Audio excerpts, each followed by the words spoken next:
We always have a speaker every week.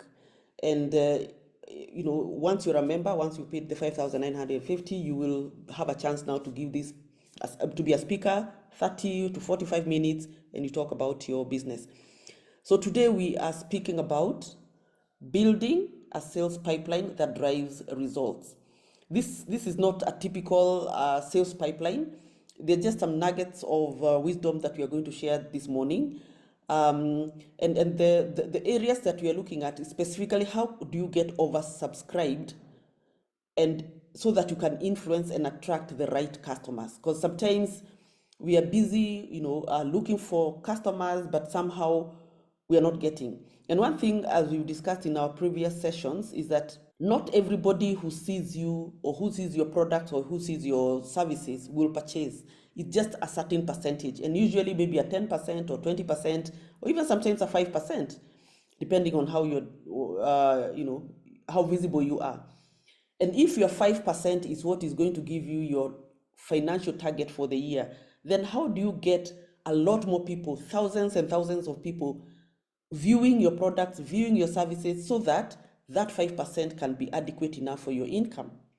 So that is the area that I want us to look at today, not just the normal sales pipeline that you know about, that you keep a list in a book and keep calling every day.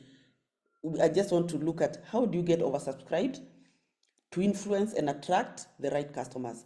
So there are these 6 items that we're going to look at today. 1, business profitability and demand and supply dynamics. How does that work?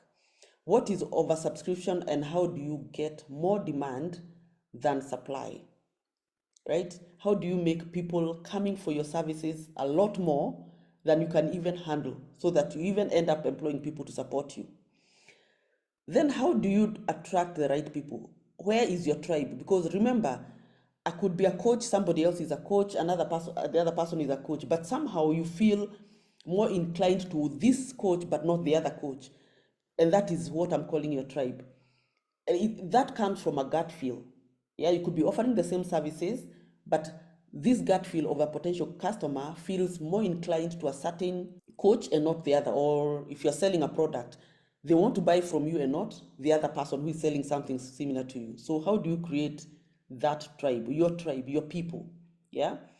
And then how do you do personal branding and product branding? And what does that mean? What is the difference between that, and how does that influence your getting the oversubscribed? We are not going into all those details. We are just looking at that particular topic, oversubscription. How do you get a lot more people more inclined to you than to your competitor? Yeah, that is a point for today. And that is affected by your personal branding and at the same time your product branding. Also, how do you use digital content to build that trust? Because remember, today 99% of people are actually getting information online, and they're seeing you online. That is if you're visible. So how do you ensure that what they're seeing about you online is building trust?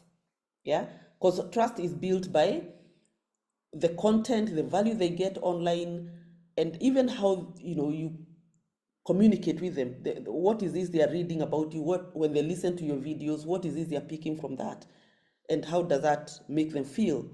And do they feel like they want to be more with you, or to even look for you, or do they feel like they want to look for your competition who is offering something similar, right? And then we are going to end this session with a 3-pronged campaign strategy for business growth. So how do you do that? So we'll have some 3 pointers as to what you can do next going forward. And welcome for those who just joined.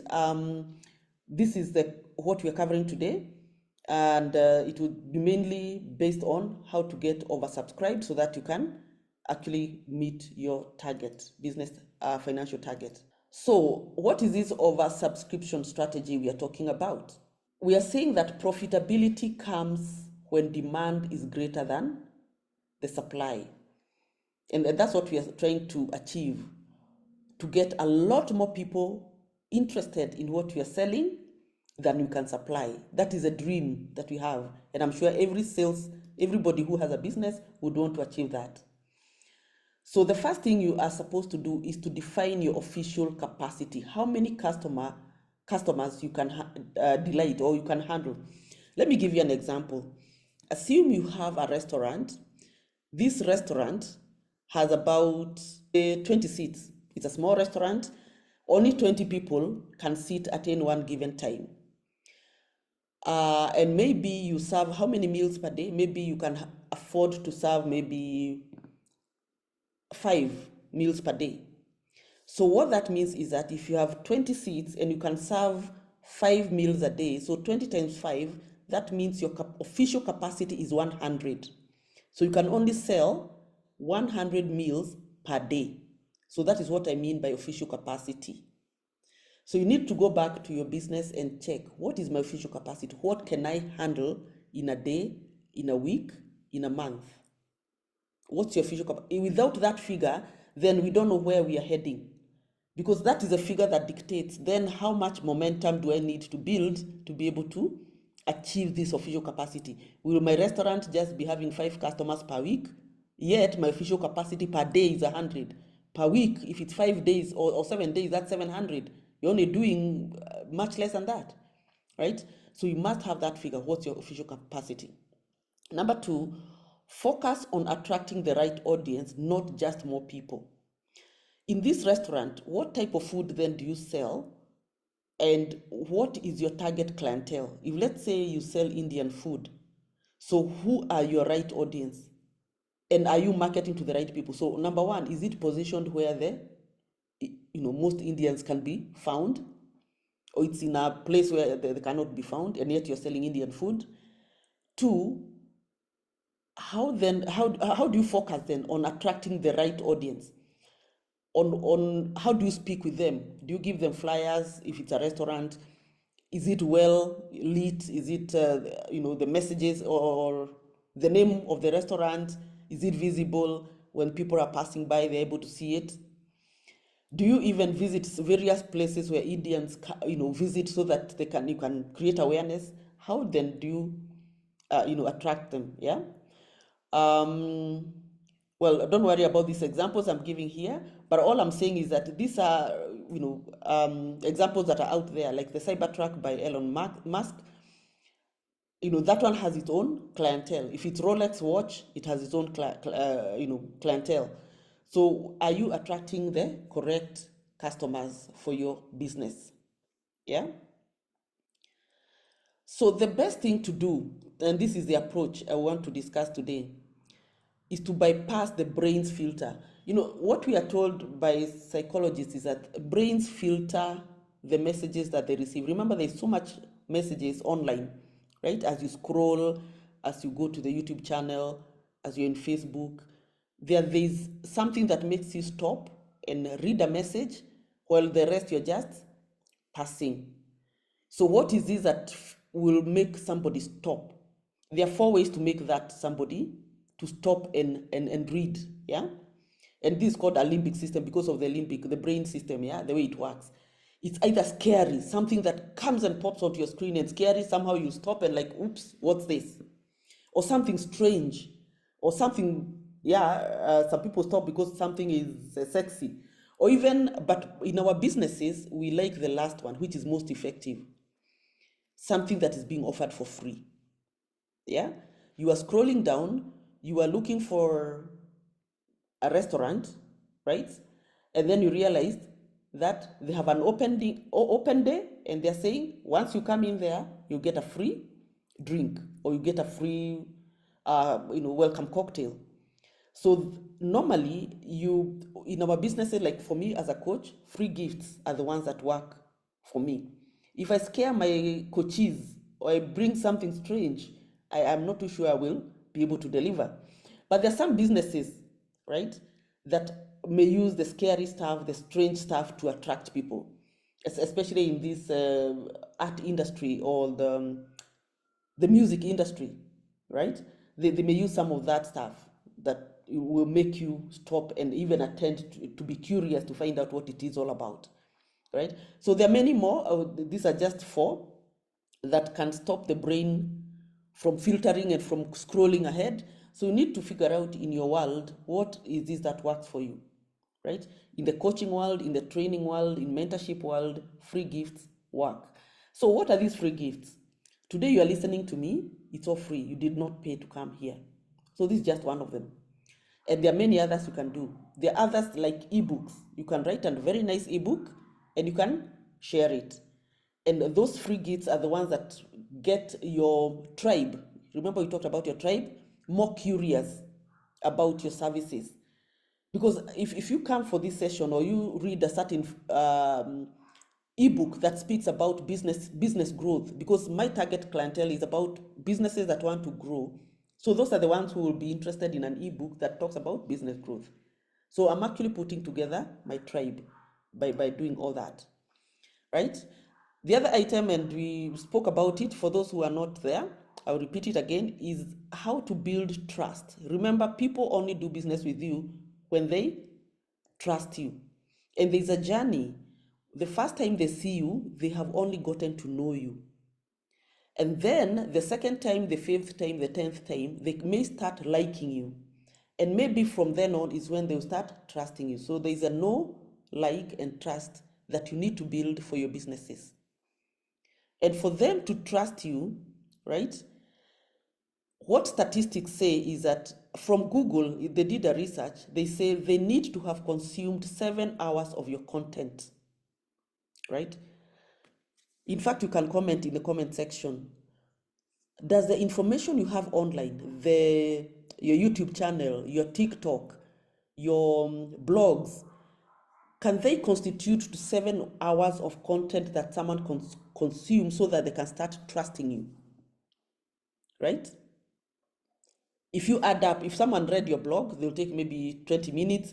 They go to your YouTube channel, they view 1 or 2 videos there, another 30 minutes. They go to your TikTok, there are so many small TikTok, whatever you uploaded there, another whatever. At what point are they going to reach 7 hours of your content so that they can start moving towards trusting you, right? You can comment here. Felicia, not yet, we'll get there. Number 2, 11 interactions.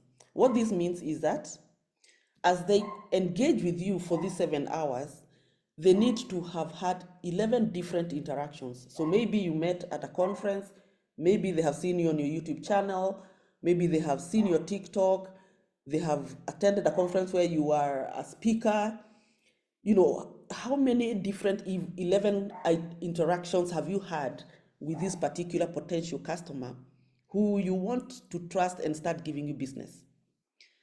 And then 4 different locations. I mean, for example, you're on Facebook, you're on Instagram, you're on LinkedIn, and you're on YouTube. That's a minimum 4 different places that you can be meeting these people to be able to create the 11 interactions and even share at least a minimum of 7 hours of content. All right? And that is how you build trust. That is how you start getting people who to oversubscribe to you because they are so wowed by what they're seeing about you, what they're hearing about you. In all these platforms, they are meeting you. Even when people talk about you out there, so and so is so good at financial planning, for example. Yeah, are people able to share that information with their colleagues, with their friends? Yeah, so and so you're looking for somebody to advise you on this particular aspect. I know somebody who can do it. Would your name be that one that can go there? Would somebody actually even forward a certain YouTube video that you have covered because somebody else is looking for that kind of information so that they can at least start seeing you, and then now next time they can look for you? So remember, content is very, very key, okay? Because the goal is to warm up leads before selling. Yeah, you need to move people from a generic market where they're just seeing you for the first time to become part of your tribe. That is always the goal. It doesn't matter what you're selling. You could be selling a pair of shoes, you could be selling anything. The first time you meet them, you want those people to start moving closer and closer and closer to you. And it's up to you to decide, what approach am I going to use to ensure this person sees me many times? What is the approach I'm going to use? Yeah. So, and you're being advised, one item is that you need to publish valuable information consistently. That is one approach, one strategy to start moving people closer to you. And there are many others, right? Yes, I was just checking that comment. Jane is introducing herself. Welcome, Jane. All right, let's go ahead. Why personal branding wins? Let me tell you something today. Personal branding and product branding. Most people are looking for you as a person. And once they like you as a person is when they want to know about the company that you own or the company that you manage. If you sell the company brand, what used to happen in the 80s and the 90s, company brands used to really sell. But in today's age, when there's so much content, people want to follow an individual. So always remember that. So your personal brand comes before your product or your company brand. Because and this is what I'm talking about here. Personal brands build faster trust than company brands, right? It's than, not thank, than company brands. So personal brands build trust faster, right? So my advice today is that be the key person of influence. And because you're the key person of influence to build your brand faster, you need to use something we call the 20x rule. Yeah? Your personal brand must be 20 times your product capacity. We calculated your capacity, right? And we said that restaurant with 20 seats can serve 100 meals a day. So if it's 100 meals a day and you work, let's say, 6 days a week, those are 600 meals a week, times maybe a month, you'll get a figure there. Now, the people who are viewing you and people who are liking and trusting you online and even offline needs to be 20 times that number for you to be able to achieve your target. Is that sinking in? 20 times. So if your financial target is a certain amount per year, and you have this restaurant that is 20, can only serve 20 customers per any one sitting, and you know how much each meal on average, if you do an average, someone who comes for tea and someone who comes for lunch, someone who comes for dinner, you do an average, and your target is whatever it is per year, you need to multiply by 20 for you to be able to achieve your goal. In fact, I will pause there and I get some feedback.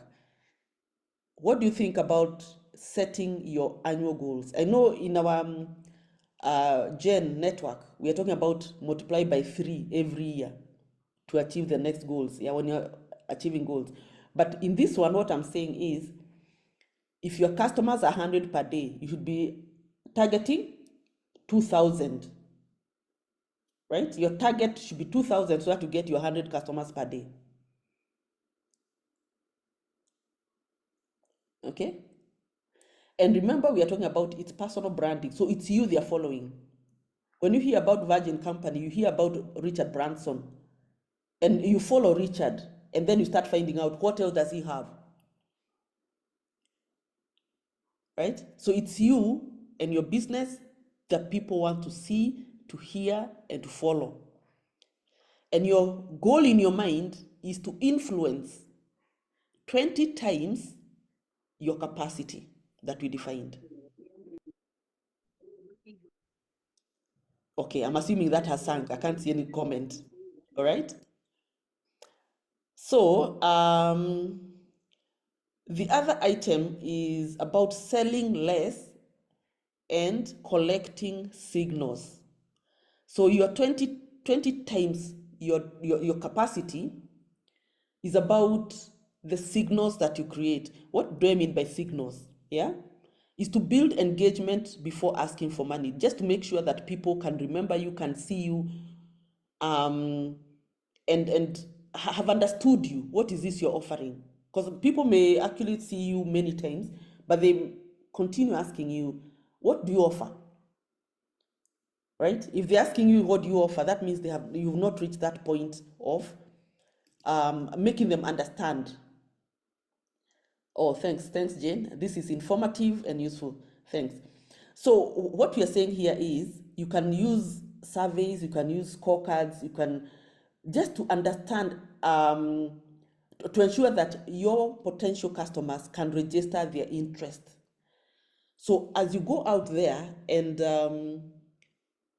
you're actually collecting those signals. The signals are this person can potentially buy from you, yeah? And how you collect them is through the free events, your joint Facebook, your Facebook group, your WhatsApp group. If they are responding to your DMs, anybody who is interacting with you, who is commenting to your commenting on anything you do, asking questions, those are signals. It means that these people have an interest. It's up to you now to achieve your 7 hours of information, because now they have seen your 2 minutes or they have seen your 3-minute TikTok, right? And they have commented, right? So it's up to you now to build on that and make sure that now you can feed them with 7 hours of content from your ebook, from your blog, from your YouTube channel, from all these places. And all those signals are the ones that bring them closer and closer and closer. And the more information they consume, the more closer they come to you. So my advice is go out there and create all these groups, but don't do all of them at the same time. There is a strategy that you may need to follow. You may need to actually join our teams, our group, or talk to me so that we can do it methodically, right? There's a time for surveys, there's a time for WhatsApp, there's a time for free events. How do you do it and how do you make money eventually? If you get your 20x signals, of course you'll get your 100 sales per day. That is what we're trying to say. Okay. Now, what we know is that a successful salesperson is able to help somebody move from the current reality, overcome obstacles and tension to a desired reality. Now, this is what I'm saying is that when you meet somebody who is interested, now you've created the signals, you know those who have commented, you know those who are following you and who are already reading your content many times. As a business owner, as a salesperson, you need now to understand where are they stuck, what obstacles are they having, what tension are they having, because before you help them or overcome these obstacles, they'll still be on your network, but they'll never purchase. You need to help them understand that if they purchase from you, then they are going to achieve their desired reality. Jane is saying that I have seen some entrepreneurs inbox anyone who like their content on Facebook. They start selling you their services even more. Is this a good thing? Sometimes when you keep pushing, selling, okay, sometimes on WhatsApp group, you can throw maybe messages because there's a huge group. But when you're inboxing somebody, target creating a relationship first. Target about creating a relationship. Maybe you have followed this person online, you can see they're struggling with something. So inbox them and ask them a question that relates to the services that you offer, but it's something that can help them with what you're seeing them struggle with online. Because in fact, this is the screen we are on. What we are trying to say is that you're trying to understand people's tension. What are their obstacles, yeah? And sometimes salespeople create that tension, an ambiguous tension, right? By coming up and saying, did you know that 90% of people who start a business, within 1 year, they fail, right? Only less than 10% succeed. So what does that mean? As a business startup coach, you're telling somebody who is starting a business anytime that I could be one of the statistics that will fail. So let me go for this mentor, right? That is how you create tension, maybe on a webinar or maybe on your YouTube channel or something like that. But inboxing, as Jean is asking, if you're inboxing somebody, just offer some value. Try and understand that person and offer them maybe a solution, one or two. they will start a conversation with you and even open up with you. And once they open up with you, now you start understanding what obstacles they're facing, and maybe now you can start pitching after some time on how you can help them get unstuck from the current reality, where they're stuck, and help them to a desired reality.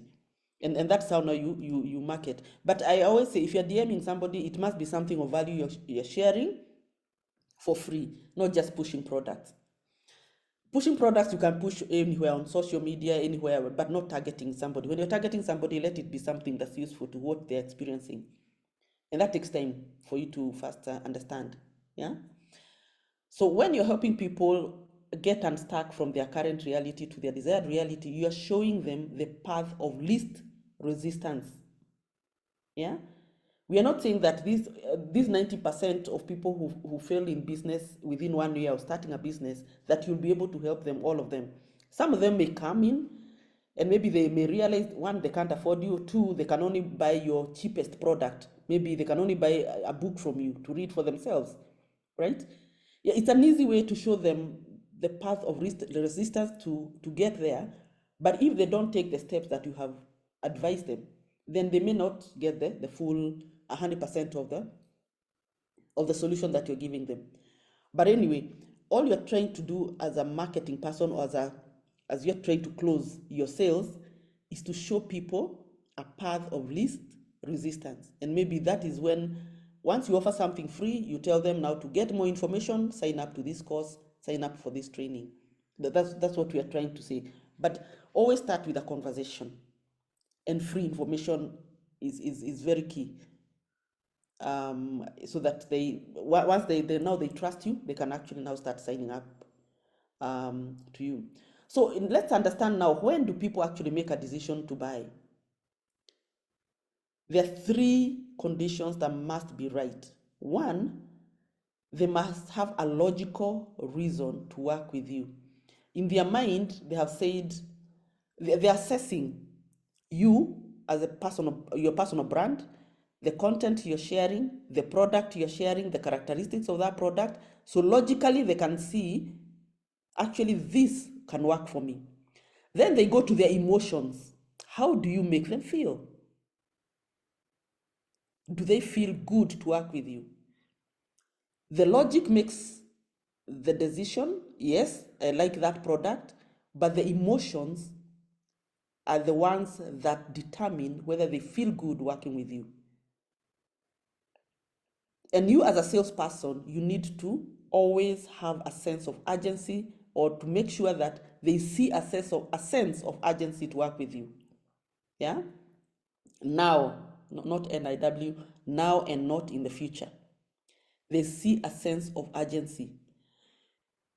So when you're actually describing how this person can get unstuck from A to Z, or at where they want to reach, then it's important for you to communicate why it's important for them to purchase that product now.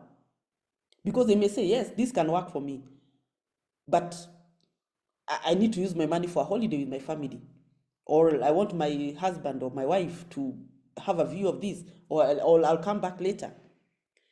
So that sense of urgency, again, you need to craft it in such a way that they see that actually that money they had allocated for a holiday, they can actually pay a small deposit for your product, and then once they come back, they can pay the rest. Yeah, make them commit. But it's up to you to craft a narrative that makes them see, if they go now, they will not get it. If it's a pair of shoe, or it's a pair of a dress, you can say that this type of address, we only have this type now. The next consignment that is coming doesn't have that, and we only have 5 left, right? So you better buy it now because you like it, because once you come back from your holiday, we'll have something else. We'll have another material. This material, we are not using it right now, and just create a sense of urgency. Yeah.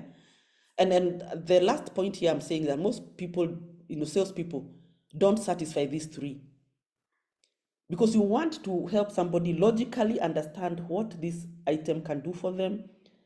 Emotionally, they feel good to work with you, and they see they must buy now, otherwise they'll miss the opportunity. If you get these 3 right, people will definitely, you'll be oversubscribed, right? People will be coming, will be lining up to wait for the next consignment for you that you're bringing, because you have created that urgency. They can emotionally connect with you, and they know for sure this will work for them. Any comments so far? I have fallen into that trick often. We are not sure same product will come. A good one, Jane. Yes, so, yeah, very important. Or maybe if you're a coach or a trainer, you can say this is it's an offer that we have for this period of time. And then after that, we are increasing it by 25%. That's why you see things like Black Friday every November. Most shops, they sell half price. Yeah. So why don't you have every November you also have a Black Friday? Everybody else has a Black Friday. Okay. So just research and see how is this that we can connect with your potential customer and create a sense of urgency. This sense of urgency has to come at the right time. That person must have accepted that this is the right thing they need and they want it. It's just that they want to move away to think about it. When they start saying, I'll think about it, it's you to throw that word of urgency and you to figure it out. Felicia is saying only 2 seats left. Pay before the end of the day for a 25% promotional offer. Excellent. Yes, those promotions are very, very key. How many seats are left? So even when you're marketing a training, for example, and you're saying you only need 25 people in a training, you can say 21 seats are gone, we have 4 seats left. Something like that. Always have numbers. People also make these logical decisions through numbers. So always sell with a number in your mind. If you have a stock of shoes, you should know how many, that size, that color, that type, how many are they in stock, how many are remaining. So that this person who has tried it out and liked it and said, I'll come tomorrow, by the time they're coming into your shop to try it out, actually they had the money in the pocket. So don't let that money leave your shop, right? So just once you have those numbers, just make sure that you tell the potential customer so that they understand that if they don't take this opportunity, they'll definitely lose. Pauline is saying, oh, welcome, Pauline. Limited edition, only 25 available. Exactly. Numbers, they always sell. Okay? And then, or even you say, for example, Pauline, you sell vehicles that, for this edition of a vehicle, they are not being manufactured anymore, or the next ones, the duty has gone up even. Yeah, if duty has gone up or it's going up from 1st of July because June is the end of the year of the government and so on. Yes, Jen is also saying early bird offers. Oh yes, always have an early bird offer, especially for training and all that, for coaching services and so on, right? So remember all that to put on your flyers, on your websites, and so on, right? Okay. So this is a takeaway. The campaign strategy, we talked about a 3-pronged campaign strategy. The 7-11-4, we have understood what it's all about. You must have 7 hours of content, 11 touch points, and 4 platforms minimum. The other one we are talking about is spotlight events. You can have them quarterly. These spotlight events, I'm talking about is an event that is a little bit bigger than the normal webinars that you do, right? Like for us, we usually have every quarter. If quarter 1 we had Books and Trauma Fest, it's coming back in August, and so on. The other one is a weekly LAPS tracking. LAPS is leads, appointments, presentations, and sales. Like for example, leads. It's the people who've not met you before who are coming to listen to you for the first time. You do that weekly, and that's what we do ourselves. That's what we do weekly.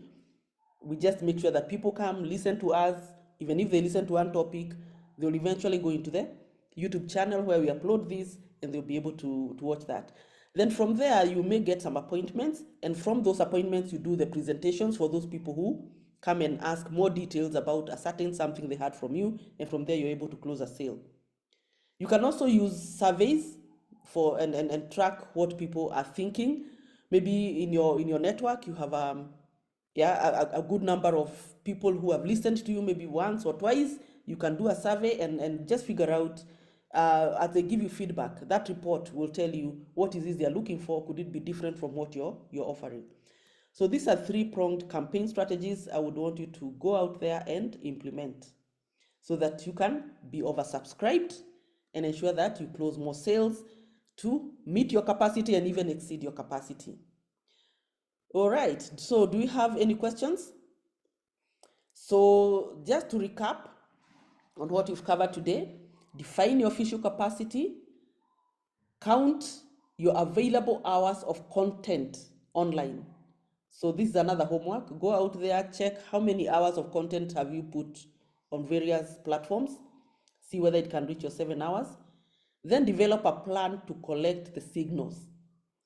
Yeah, not just make sales, just getting people to get interested in what you're saying. The more they comment, the more interested they are. All you're interested in is signals. The more, when you get 20 times signals, definitely you get your capacity sales, to go through. Create a lead generation survey or a scorecard. Then ensure, let me go back. Ensure your sales pitch appeals to logic, emotion, and urgency. We talked about that. Whatever you're telling them, they need to connect with you, and it needs to make sense. And then the sense of urgency has to be there. Then you launch your three-pronged campaign. And if you want to speak with us, Amara Capital, this you can book a one-to-one session, a free session with us at calendly.com/Amara Capital. Put a code GEN, because we normally charge 5,000 Kenya shillings per session, but for Gen members, it's free. We can have that one-to-one so that we can talk and see what, and just plan ahead. Caroline is saying, thank you so much, Lucy. This was very informative, very insightful session. Pauline, thank you so much. So this is a session that we are having right now. And next week we will be having Felicia speak to us about dream plan, getting intentional about our personal finance. And then from there we'll have a normal breakfast and so on, which is how to find the paying customers. We'll have that breakfast on a session. And last time we talked about, if you want a one-pager website plus an online store, we still have the offer open, which is 7,500. You can talk to us. And of course, our 6 months next level CEO program is still open. You can register, just get in touch with us and we'll be able to speak about it. This is the Build Your Own Business, which is a one-to-one coaching, which I spoke about slightly earlier. And within 90 days, you launch the business, and within 6 months, you have everything all running.